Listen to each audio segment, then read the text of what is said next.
Bien, así está el panorama, Cecilia, amigos de Que No Me Pierda, en el país a partir de esto que está generando esta expectativa, ¿verdad? Diferimiento. Recordemos que no hay una ampliación del diferimiento como piden estos sectores todavía microempresariales que están pidiendo por lo menos una ampliación del diferimiento de 6 meses durante el 2021, lo que sí es la promulgación del decreto 4409 que establece modalidades de una renegociación, llamémosle así, para establecer la mejor forma de pago, el mejor mecanismo de pago una vez finalizado el crédito. Esa es la idea, ¿verdad? Sin cobrar intereses ni cuotas extra. Tengo en mis manos el comunicado de ASOFIN, que es la Asociación de Entidades Financieras Especializadas en Microfinanza. Después vamos a tocar el tema de ASOAN también. Y es esto lo que dicen. Durante todo el periodo de emergencia sanitaria y nacional, las entidades asociadas a ASOFIN han dado pleno cumplimiento a las disposiciones legales emitidas con relación al diferimiento de las cuotas, apoyando de manera decidida a nuestros clientes y sus familias, contribuyendo con nuestro esfuerzo a paliar los efectos económicos adversos producto de la crisis sanitaria. ASOFIN manifiesta su desacuerdo, dice el comunicado, con las disposiciones del Decreto Supremo número 4409 de fecha 2 de diciembre del 2020, que establece nuevas reglas respecto a los intereses sobre el capital diferido, transgrediendo la normativa legal vigente relacionada a los acuerdos contractuales vigentes con nuestros clientes, así como también la Constitución Política del Estado en cuanto a la aplicación retroactiva de la disposición en cuestión. Asimismo, y debido a la curiosa interpretación que se hace del cálculo de los intereses aplicables, reafirmamos que en ninguna circunstancia se han cobrado intereses a nuestros clientes más allá de lo establecido en sus respectivos contratos de crédito. La asociación y las entidades que componen tienen en su naturaleza la vocación de atender a la micro y pequeña empresa boliviana, con quienes mantenemos antiguos, sólidos y transparentes lazos de confianza mutua, razón por la que ratificamos y reiteramos nuestra plena y permanente disposición para continuar apoyándolas. Más o menos en partes más sobresalientes dice esto ASOFIN, que es la Asociación de Entidades Financieras especializada en microfinanza, Juan Carlos, donde manifiesta su desacuerdo con el Decreto Supremo 4409. Pero hablamos del tema con la viceministra de Pensiones y Servicios Financieros esta noche, que ya nos acompaña en Que No Me Pierda, la licenciada Ivette Espinosa. Le agradecemos el contacto, muy buenas noches y gracias por estar con el programa. Bienvenida a Que No Me Pierda, viceministra. Buenas noches, Cecilia, y un saludo a todos los televidentes de Que No Me Pierda. Juan Carlos.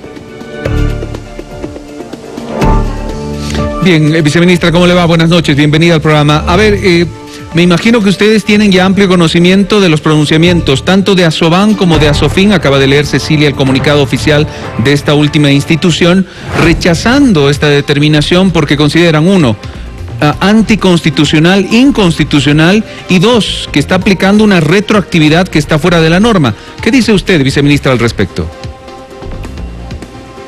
Bien, no sé por qué dicen que no es constitucional. Efectivamente, yo creo que la aplicación que ellos han hecho en base al artículo 1310 del Código de Comercio no es el adecuado. Y lo que se ha hecho con el Decreto Supremo es corregir una mala interpretación y una desviación que se ha hecho en la aplicación de la ley de diferimiento, la ley número 1294.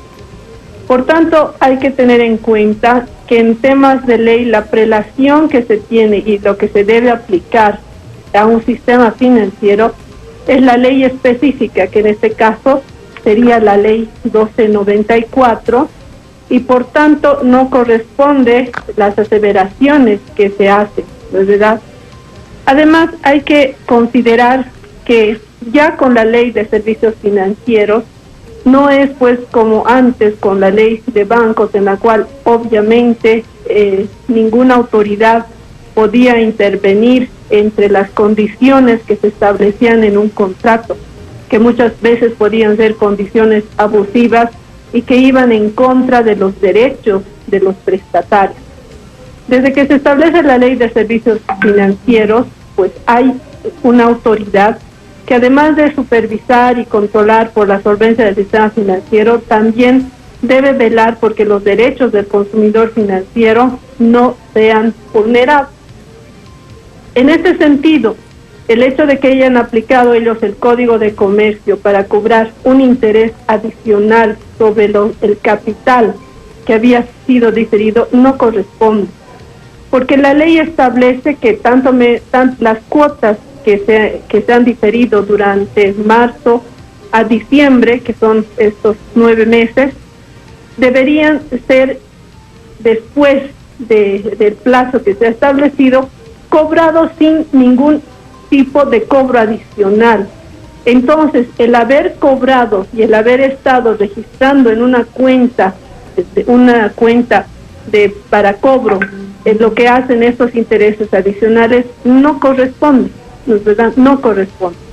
Asimismo, el hecho de que se haya en algún decreto supremo y con instrucciones que en su momento sacó la ASI, se daban las posibilidades, diferentes posibilidades de cobro, como era una cuota balón al finalizar el periodo en el cual se cobraban en una sola vez todas estas cuotas que han sido diferidas, es pues no tener una lectura real de las características del prestatario y de las condiciones de pago del prestatario. ¿Cómo podemos esperar, entidad financiera que debe hacer una evaluación de la capacidad de pago que tiene el cliente, pensar que si no está pudiendo pagar las cuotas, va a poder pagar todas estas cuotas de estos meses en una sola vez? Segundo, cuando se habla de distribuir todas estas cuotas que no han sido pagadas en las cuotas que vienen a partir de enero, cuando apenas la persona está pudiendo o intentando pagar la cuota que le correspondía pagar en enero y se está incrementando la cuota, lo cual también se establecía en la ley que se debería pagar la misma cuota sin ningún recargo adicional, tampoco se está cumpliendo. Entonces, ¿qué es lo que hace el decreto supremo? Es decir específicamente cuál es interpretar de manera correcta lo que era el espíritu de la ley y decirles que estas cuotas que no han sido cobradas durante este tiempo porque ha habido el diferimiento, tienen que ser cobradas una vez que se finaliza el plazo original del crédito. Entonces, a ver, cuando uno encuentra que una entidad financiera, y esto se lo hace en la tarea que hace constantemente la ASI en supervisión, se aplican cobros o condiciones que no son las adecuadas, se pide la corrección de estas acciones que ha tomado la entidad y en caso de corresponder se sanciona. Y eso es lo que se está haciendo en este decreto, se ha corregido a esa distorsión que se estaba dando en la interpretación de lo que es la aplicación de la ley de diferimiento frente a lo que es una norma general como era el Código de Comercio en sus artículos 13-10. Viceministra, para entenderle en general a cómo va a aplicarse este decreto supremo, el 4409, y hablo de todos, porque a veces cuando hablamos de números, generalmente en estas circunstancias uno siempre necesita un asesoramiento financiero, pero este decreto es muy claro. Todas las cuotas que una persona no ha pagado, o nos ponemos de ejemplo personal, por ejemplo, mi persona no pagó un crédito bancario que tenía durante todos estos meses. ¿Cómo debo comenzar a pagarlo a partir de enero? La cuota que me correspondía antes mensualmente y todo lo que no pagué se va para cobrar al final del crédito. Exactamente. Lo que yo tengo que empezar a pagar en enero es la cuota que me correspondía en enero. Si yo tenía un plazo de mi crédito que fenecía en diciembre de la gestión que viene 2021, todas estas cuotas que han sido diferidas las empezaría a pagar en enero del 2022. Eso es lo que dice el decreto supremo. Cuotas diferidas entonces se pagan al finalizar el crédito y no se paga interés adicional a las cuotas, digamos, que se van a aplicar, que van a volver a la normalidad a partir de enero, y tampoco a las cuotas diferidas. Exactamente. Eso es lo que se ha visto que se estaba haciendo porque ya se estaban devengando, es decir, contabilizando esos intereses que se iban a cobrar sobre ese monto de capital que no había sido pagado porque había sido diferido, y sobre ese monto se estaba cobrando una cuota adicional que iba a representar una tasa de interés adicional a la cuota que yo debería pagar por el diferimiento al finalizar el plazo. Tengo entonces cuotas diferidas, se pagan al finalizar el crédito, el plazo que yo tenía con cualquier institución financiera, punto número 1, para que podamos también titular. Cuotas diferidas se pagan al final, se extiende el crédito, y número 2, las cuotas diferidas y las cuotas que vamos a volver a pagar sin interés en este caso. Juan Carlos. No es sin interés, se estaría pagando adicional, sin interés adicional. Exacto, lo que hay que aclarar no es que no se va a pagar interés. Bien, buen apunte. El interés que se paga es el que corresponde a la cuota. La cuota está conformada por un monto de capital y otro de interés. Lo que querían hacer las entidades financieras es cobrar un interés adicional sobre este saldo de capital que no había sido cancelado. Entonces, esto es lo que el decreto supremo está prohibiendo que se haga ese cobro. Juan Carlos. Bien, gracias, Cecilia. El aspecto es muy técnico, sin lugar a dudas. Son cifras, son números, puede hasta ser muy individualizado, viceministra, pero yo tengo una duda. A ver, hagamos de cuenta, y la mejor forma de salir de las dudas son los ejemplos. Un crédito, yo me saqué un crédito de 5 años plazo, y estaba recién comenzando a pagar este año. Y usted sabe que cuando uno comienza a pagar el crédito, la cuota de interés es mucho más elevada que la cuota de aporte al capital, ¿verdad? Ok. Cuando yo he diferido 6 meses y los voy a pagar al final de mi crédito, que es de aquí a 5 años, ¿qué tipo de cuota me van a pagar? Porque usted sabe que las cuotas finales cambia la figura. La cuota al capital es mayor y la cuota al interés es menor. ¿Qué tipo de cuota voy a pagar al final de mi crédito? A ver, estamos hablando en este caso de cuotas que son montos fijos, ¿no es verdad? Lo que varía es cuánto de porcentaje de ese monto fijo, de esa cuota, va a ir a capital y cuánto va a ir a interés. Generalmente el método que se aplica aquí en Bolivia es un método en que primero se paga más a intereses y luego en el tiempo se va pagando más al capital.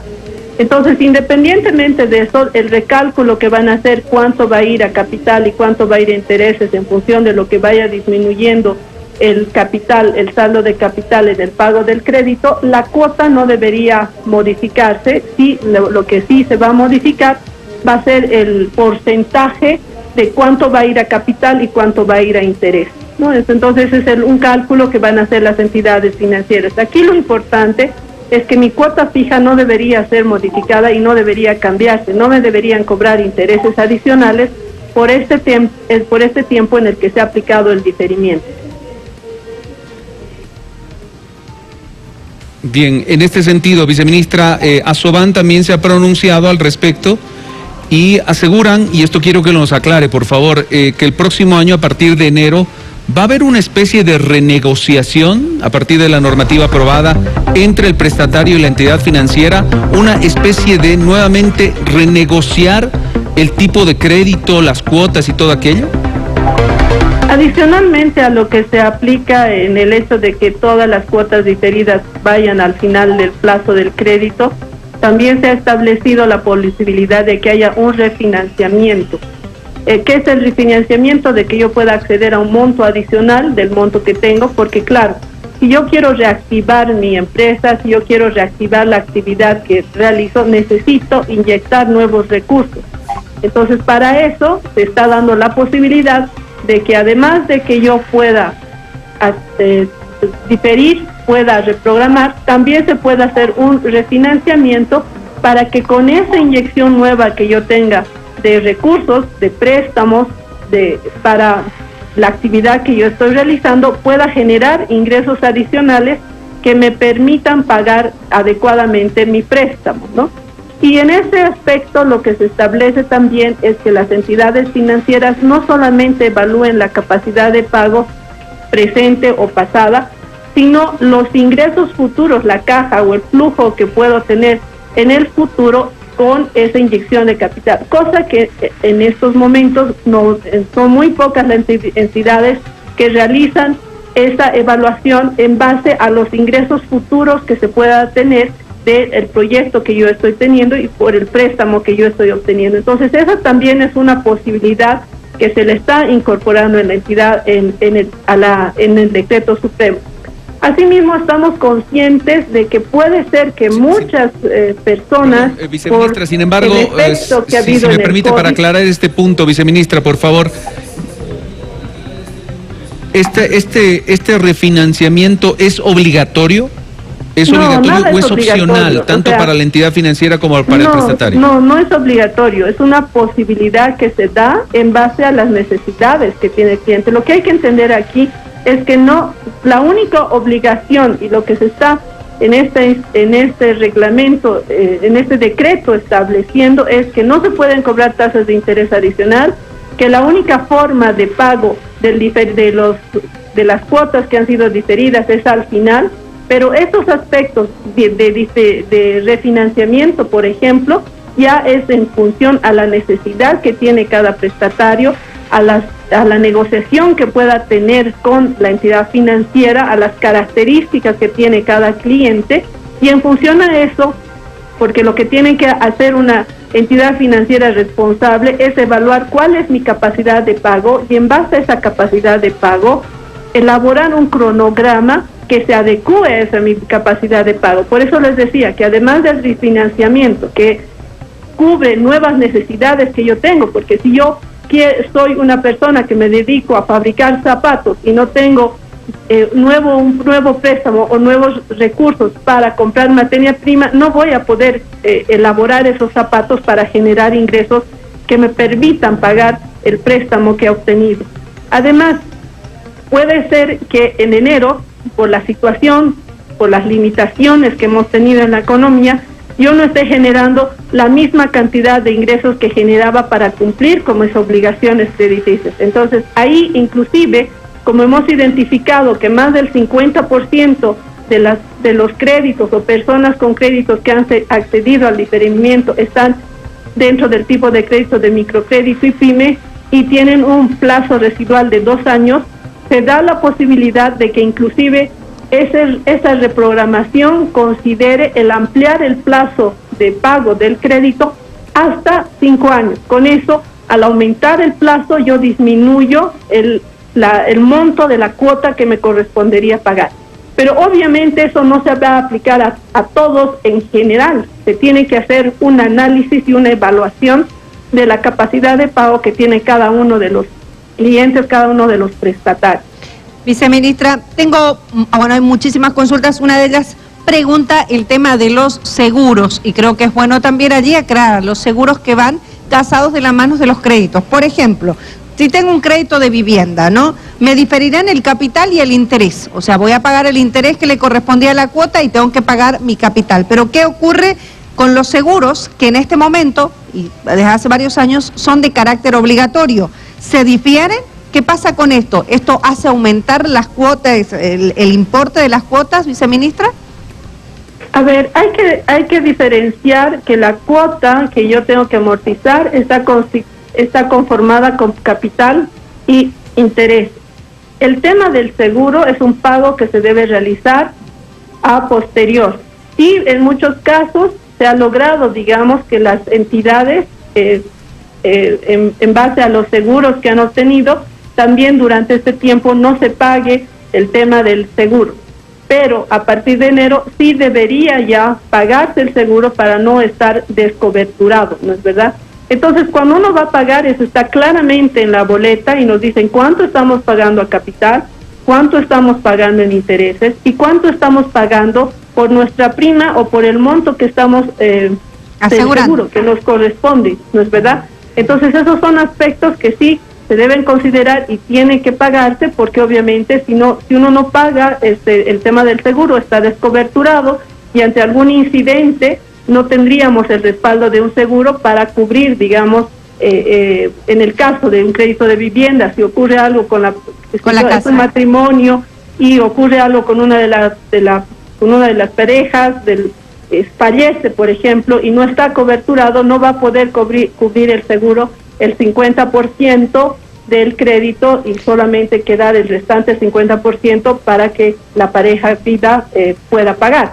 Entonces, es importante que esos aspectos los aclaren los asesores oficiales de crédito para que las personas sepan por qué están pagando un seguro.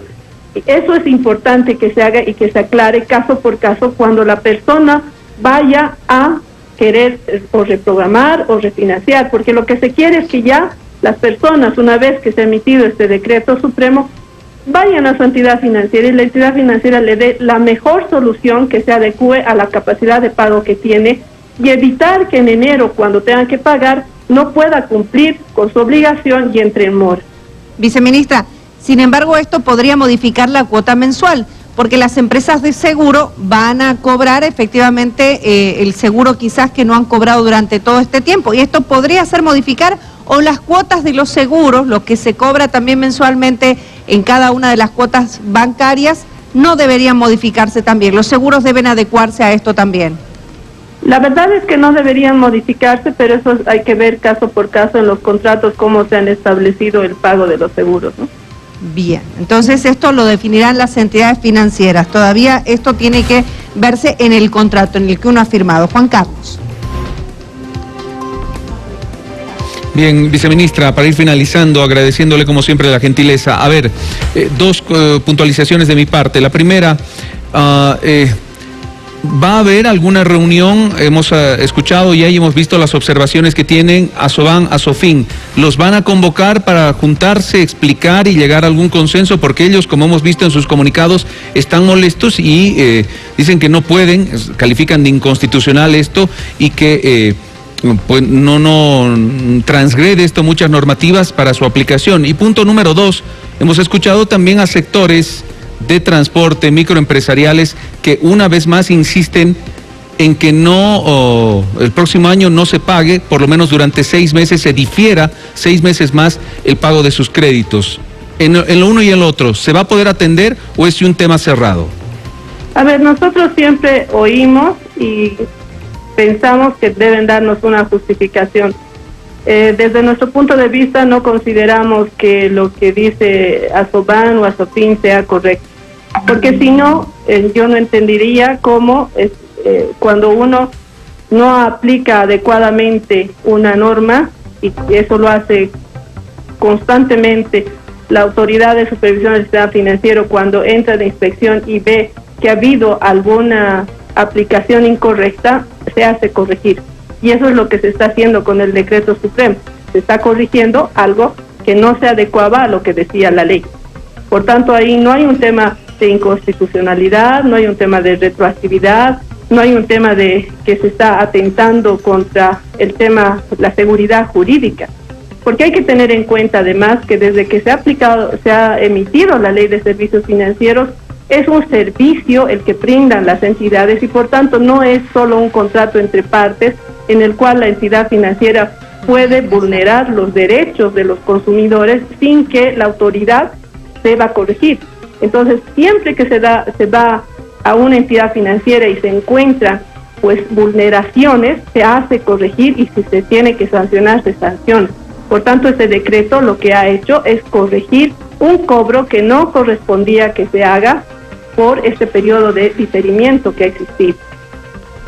Obviamente, si ellos tienen algo que hacer conocer, se evaluará, pero nosotros estamos conscientes que lo que se ha hecho es lo correcto y estamos defendiendo los derechos de los prestatarios. ¿No es verdad? Que además se establece.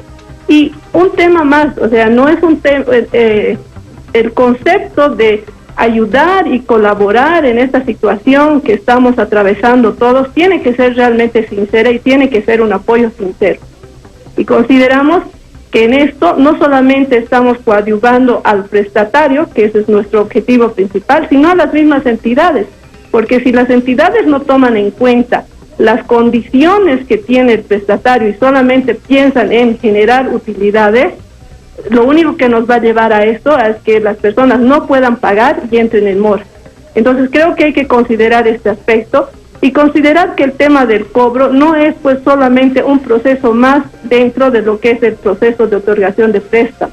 Tenemos que cambiar el concepto y pensar que esto es un servicio, y cuando se trata de un servicio que se le da a un cliente, se tiene que evaluar las mejores formas de que se brinde este servicio. Entonces el cobro también debe estar adecuado a las nuevas condiciones, al nuevo perfil de riesgo que tiene la persona, a las nuevas capacidades de pago que tiene la persona luego del COVID-19. No podemos pensar que ese cliente que teníamos antes del COVID es el mismo que tenemos después del COVID y que su generación de ingreso por obra y gracia va a volver a ser el mismo que se tenía anteriormente.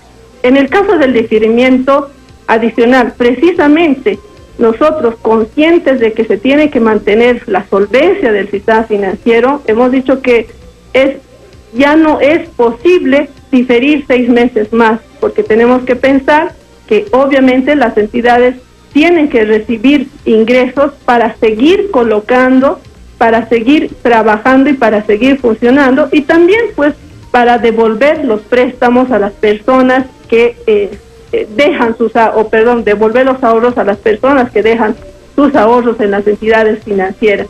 Por tanto, se está pensando en que tengamos un sistema financiero solvente, pero también se brinde al prestatario y a la población en general un servicio adecuado, sin hacer interpretaciones que vayan en contra de los derechos de los consumidores financieros y que provoquen una asfixia en el prestatario de tal manera que no pueda cumplir con sus obligaciones.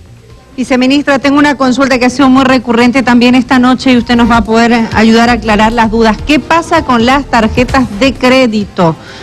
Por ejemplo, un ciudadano escribe, el señor Gonzalo Soria, que él tenía una deuda de 38.000 bolivianos y ahora la deuda subiría a 53.000 bolivianos, eso le han indicado. ¿Qué pasa con esta figura de las tarjetas de crédito que tienen pagos mínimos cuando no se hace el pago total?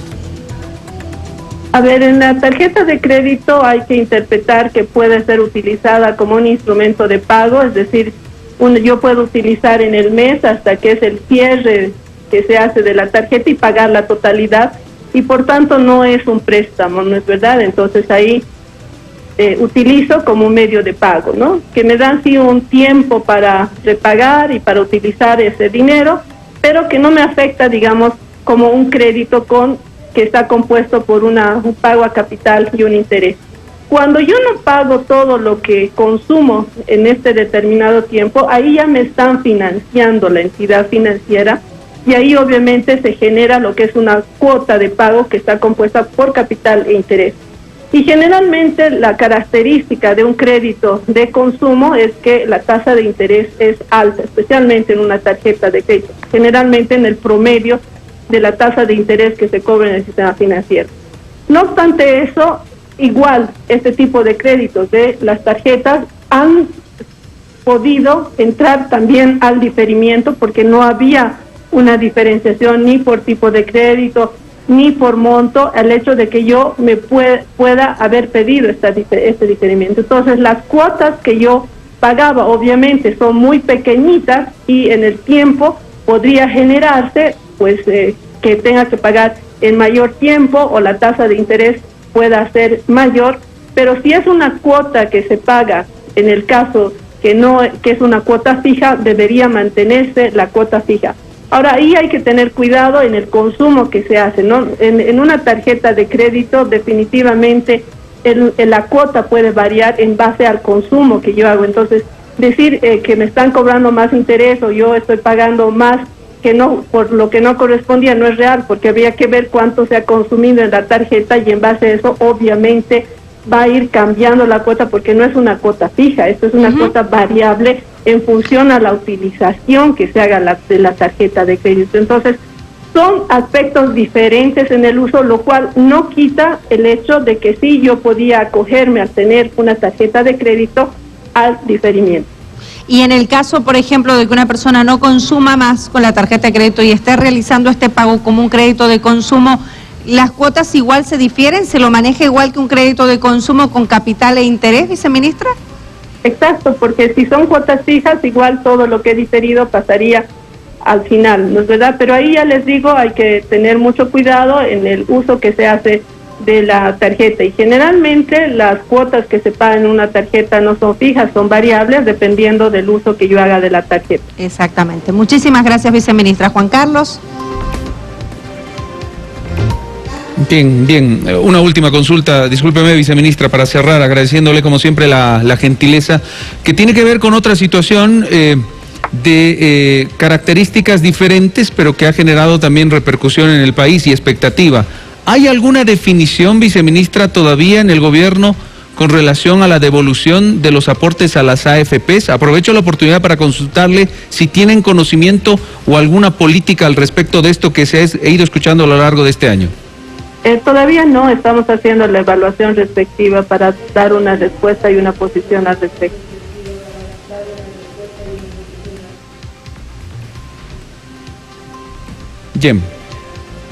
Bien, viceministra. Perfecto, viceministra, muchísimas gracias por los minutos que nos ha brindado. Gracias por habernos acompañado hoy, licenciada Iveda Espinosa, viceministra de Pensiones y Servicios Financieros, para explicarnos y, bueno, responder, creo, más que nada las dudas que tiene la población en torno al Decreto Supremo 4409. La población, las entidades financieras, y bueno, esto nos deja claro cuál es la postura que se debe asumir a partir de enero. Gracias, viceministra.